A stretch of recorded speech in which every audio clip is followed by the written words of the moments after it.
വിമതപ്പേടിയിലാണ് Kasaragod ദേലമ്പാടിയിൽ CPIM ഇടതുപക്ഷത്തിന്റെ 3 sitting സീറ്റുകളിലടക്കം 4 വാർഡുകളിലേക്കാണ് വിമതർ മത്സരിക്കുന്നത്. ഇതോടെ ഇടതുമുന്നണിക്ക് ഇത്തവണ പഞ്ചായത്ത് ഭരണം നഷ്ടമാകുമോ എന്ന ആശങ്കയും ഉയരുന്നുണ്ട്. അടൂർ വാർഡിൽ CPIM മുൻ ജില്ലാ കമ്മിറ്റി അംഗം ചന്ദ്രശേഖരനെതിരെ മത്സരിക്കുന്നത് പാണ്ടി മുൻ ലോക്കൽ കമ്മിറ്റി അംഗം രത്തൻ കുമാർ നായിക്കാണ്. പാർട്ടിയിലെ ദുഷ്പ്രവണതയ്ക്കെതിരെയാണ് താൻ മത്സരിക്കുന്നതെന്നാണ് രത്തൻ നായിക്കിന്റെ പക്ഷം. കണ്ണൂർ കഴിഞ്ഞാൽ CPIMന്റെ ചുവന്ന കോട്ടയെന്നറിയപ്പെടുന്ന ജില്ലയാണ് കാസർഗോഡ്. ഈ തദ്ദേശ തെരഞ്ഞെടുപ്പിൽ കാസർഗോഡിന്റെ പല ഭാഗങ്ങളിലും CPIM നേരിടുന്ന പ്രധാന വെല്ലുവിളി വിമതശല്യമാണ്. കാസർകോട്ടെ ദേലമ്പാടി പഞ്ചായത്തിലും 3 വാർഡുകളിൽ CPIMന് വിമതർ എതിരായി മത്സരിക്കുന്നുണ്ട്. ദേലമ്പാടി പഞ്ചായത്തിലെ അടൂർ വാർഡിൽ മത്സരിക്കുന്ന രത്തൻകുമാർ, അദ്ദേഹം നമുക്കൊപ്പം ചേരുകയാണ്. രത്തൻകുമാർ പാണ്ടി മുൻ ലോക്കൽ സെക്രട്ടറി കൂടിയാണ്. എന്താണ് ഇത്തവണ മത്സരത്തിന് ഇറങ്ങാൻ കാരണം? നിങ്ങൾ പറഞ്ഞതുപോലെ ഒരു വിമതനായിട്ടല്ല, CPIMന്റെ സജീവ പ്രവർത്തകനായിരുന്നു. CPIMന്റെ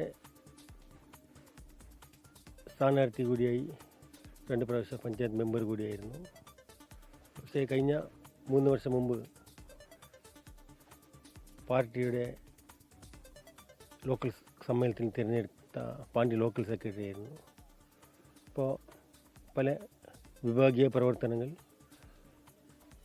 അതുപോലത്തെ ചില പാർട്ടി നേതൃത്വത്തിലില്ല ചില തെറ്റായ പ്രവണതകളിനെതിരെ ശബ്ദിക്കാൻ പാർട്ടിനകത്ത് നിന്നുകൊണ്ട് കഴിയാത്തതിൻ്റെ ഭാഗമായിട്ട് പാർട്ടി വിട്ടു നിന്നിട്ട് 3 വർഷങ്ങളായി.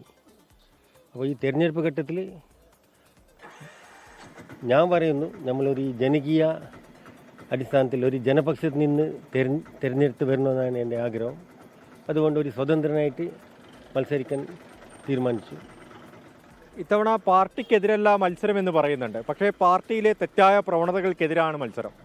തീർച്ചയായിട്ടും പാർട്ടിയുടെ തെറ്റായ പ്രവണതകളിൻ്റെ ഭാഗമായിട്ട് പാർട്ടിന് അകൽന്ന് നിന്ന ഘട്ടത്തിൽ വൈയക്തികമായിട്ട് തേജോവധ ചെയ്യുന്ന ഒരു സന്ദർഭം കൂടി ഉണ്ടായിരുന്നു. അപ്പോൾ ജനങ്ങൾ ഈ പാർട്ടീൻ്റെ നേതാക്കന്മാരെ തെറ്റായ പ്രവണതകൾ ഒപ്പമാണോ അല്ലെങ്കിൽ എൻ്റെ പോലത്തെ പാർട്ടിനെ വിശ്വസിക്കുന്ന ജനങ്ങളോടൊപ്പം ചേർന്ന് പ്രവർത്തിക്കുന്ന ഒരുപാട് പ്രവർത്തകരും നല്ലവരായ മനുഷ്യരും ഈ നാട്ടിലുണ്ട്. അവരാണ് ഈ നാട്ടിലെ ജനപക്ഷം എന്ന് പറയുന്നത്. അവർ കോൺഗ്രസ് പാർട്ടിയിലുണ്ടാവാം, BJPയിലുണ്ടാവാം, മുസ്ലിം ലീഗിലുണ്ടാവാം. അപ്പോൾ ഇതുപോലത്തെ ഒരു സമാന മനസ്കർ എല്ലാം ഒപ്പം ചേർന്നുകൊണ്ട് ഈ 13 വാർഡിൽ മത്സരരംഗത്തുണ്ട്. തീർച്ചയായിട്ടും ഈ ജനങ്ങൾ എന്നെ പിന്തുണയ്ക്കുമെന്ന് പൂർണ്ണ വിശ്വാസം. ഈ ദേലമ്പാടി പഞ്ചായത്ത് കർണാടകയോട് ചേർന്ന് കിടക്കുന്ന പ്രദേശമാണ്. അതുകൊണ്ട് മലയാളം സംസാരിക്കുമ്പോൾ രത്തൻകുമാറിന് ചില ബുദ്ധിമുട്ടുകളൊക്കെ അനുഭവപ്പെടുന്നുണ്ട്. പക്ഷേ ദേലമ്പാടി പഞ്ചായത്തിൽ ഇത്തവണ അധികാരത്തിലെത്തും, അല്ലെങ്കിൽ ഈ അടൂർ വാർഡ് പിടിച്ചെടുക്കുമെന്ന ഉറച്ച പ്രതീക്ഷയിലാണ് രത്തൻകുമാറുള്ളത്. അരുൺ പാറക്കൽ, 24 കാസർഗോഡ്. ലോകത്തെവിടെയായാലും ഏത് സമയത്തും 24 വാർത്തകളും ഓഗ്മെന്റഡ് റിയാലിറ്റി പാക്കേജുകളും എക്സ്പ്ലെയിനറുകളും വിശദമായി കാണാൻ ഞങ്ങളുടെ YouTube ചാനൽ നിങ്ങൾക്ക് സബ്സ്ക്രൈബ് ചെയ്യാം.